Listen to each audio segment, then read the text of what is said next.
자, 불박차 좌회전 들어갈 건데요. 좌회전 가다가 어떤 사고가 있을까요? 보시겠습니다. 좌회전 들어가는데 신호가 바뀌었다. 아이고.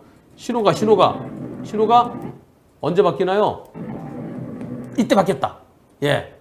신호가 잘 안 보이는데 이때 황색으로 바뀌었어요. 들어가는데 오토바이에 둘이 타고 있었는데 한 사람은 3주, 한 사람은 14주 진단이에요.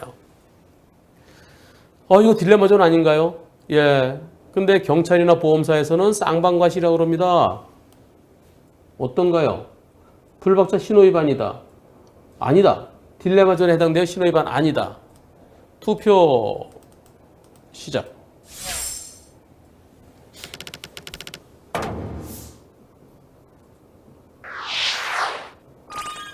신호위반이라는 분이 계시네요.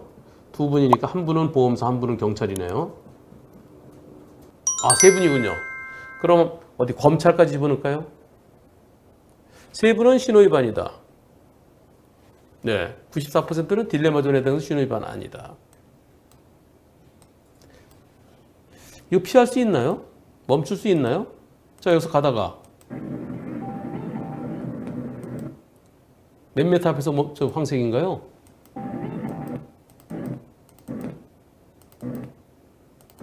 이때. 네. 요 정성까지 몇 미터 되겠어요? 여기 안 보이는 부분도 있죠? 이보다 조금 더 일찍일까요? 저 신호등이 명확하진 않은데?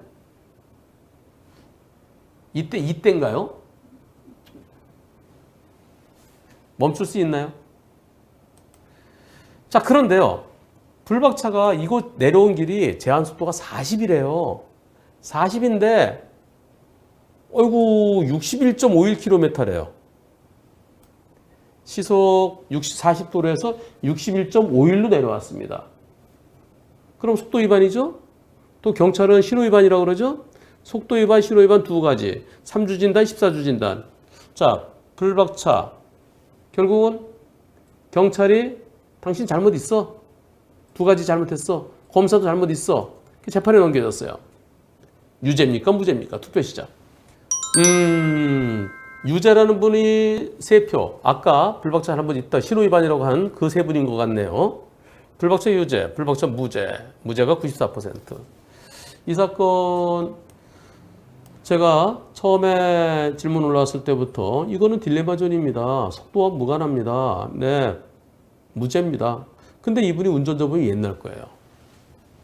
옛날 거라서 변호사 선임비가 법원에 기소된 다음부터 나옵니다.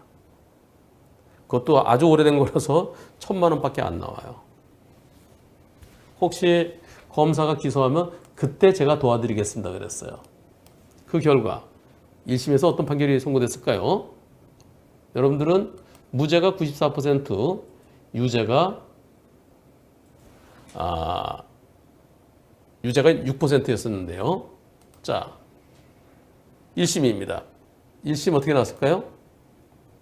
피고인은 무죄. 네. 피고인은 무죄. 작년 12월이네요. 왜 무죄일까요? 그래, 제한속도를 21km 초과했다. 그러다가 한 사람 3주, 한 사람 14주 진단이다. 자, 그런데 황색 신호로 바뀌는 순간 정지선까지 거리는 8.3m다.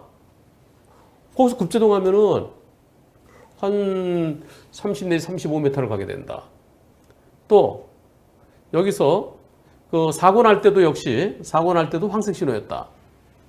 황색 신호를 켜진 지 1초 후에 사고 났다.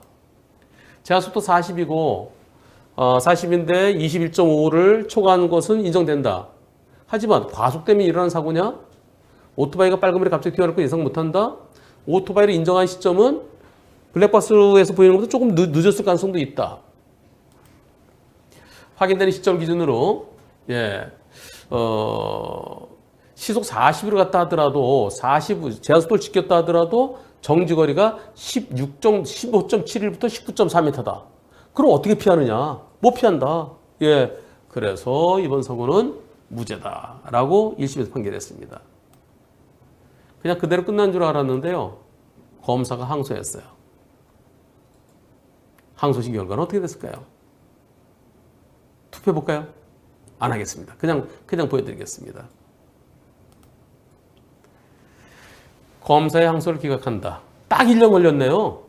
아까 1심 판결이 2022년 12월 22일이었는데 딱 1년 만에 검사의 항소를 기각한다. 23km 초과했다. 예. 황색 신호에 멈추지 않았다. 결국은 과속 신호가 두 가지가 있다. 그러니까 잘못이 있다라고 하는 거예요. 근데 여기에 대해서 신호 위반이라는 것은 신호 위반 때문에 일어난 사고여야 된다. 또 그리고 제한 속도를 지켰다고 그러면 과연 피할 수 있겠느냐? 제한 속도를 지켰어도 못 피한다. 그러면 그것도 잘못이라 할 수 있겠느냐? 피해자들이 탄 오토바이는 빨간불에 달려왔다. 황색 신호가 켜졌을 때 불박차와 정지선까지 거리는 8.3m다. 시속 40을 지켰다 하더라도 제한 속도를 지켰다 하더라도 이 정지거리가 15.71에 19.4m다. 19.04m다.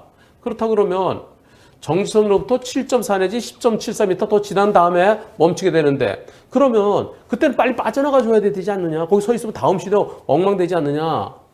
따라서 피고인으로서 교통사고를 거기 그냥 가만히 서 있으면 위험해지는데 거기 가만히 있을 수 없지 않느냐. 빠져나가야 되지 않느냐.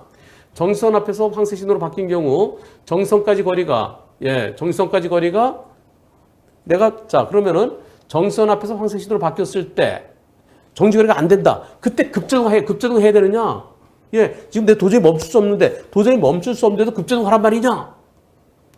만약에 그럴 경우는 그렇게 된다 그러면 급제동하면은 정지선을 넘어 교차로 내에 정지하게 됨으로써 곧바로 다음 신호에 오는 차들하고 교통사고 발생될 위험이 생길 수밖에 없는데 운전자에게 나하고 동승자의 생명에 위험이 될 수 있는 것을 감수하고도 하고 중간에 쓰게 것을 요구할 수는 없다.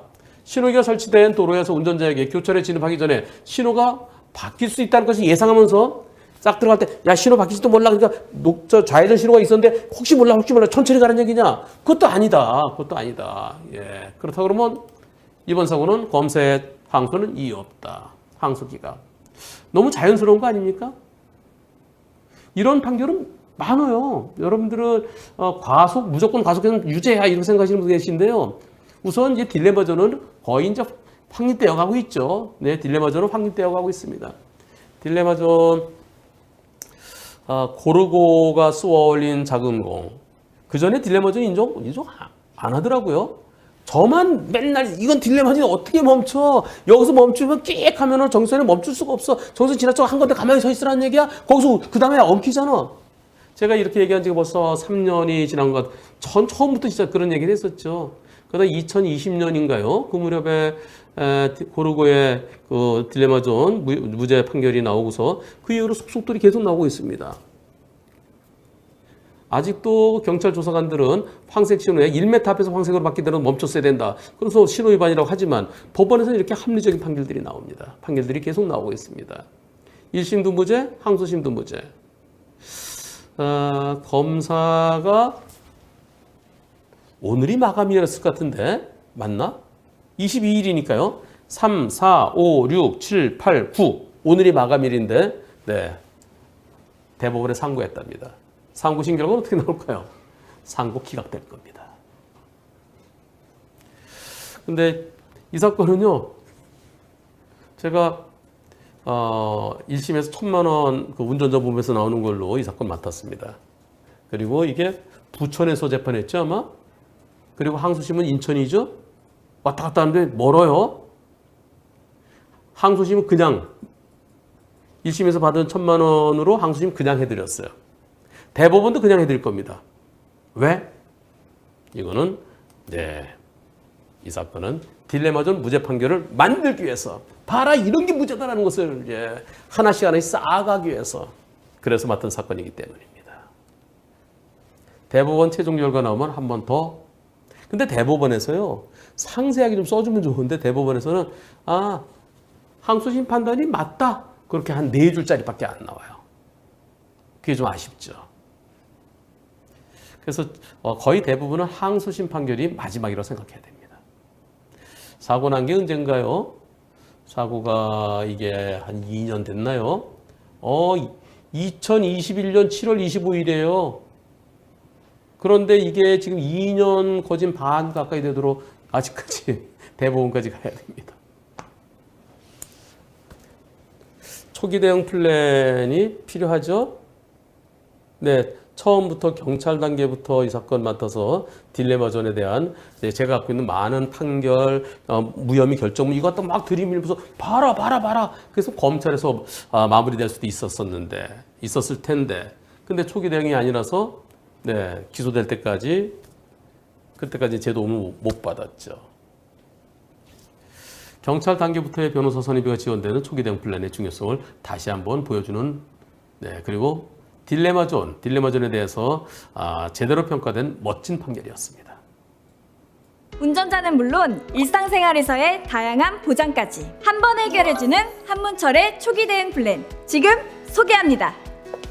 변호사님, 보름씨. 저 운전자 보험 가입하려고 하는데 뭐가 중요할까요? 뭐가 제일 필요할 것 같아요? 변호사 비용이요. 네, 사고 나서 경찰서 조사받으면 무섭잖아요. 불안하고. 예전에 운전자 보험은 처음에는 변호사 선임비를 대주지 않았고요. 나중에 법원에 기소된 다음부터 대줬어요.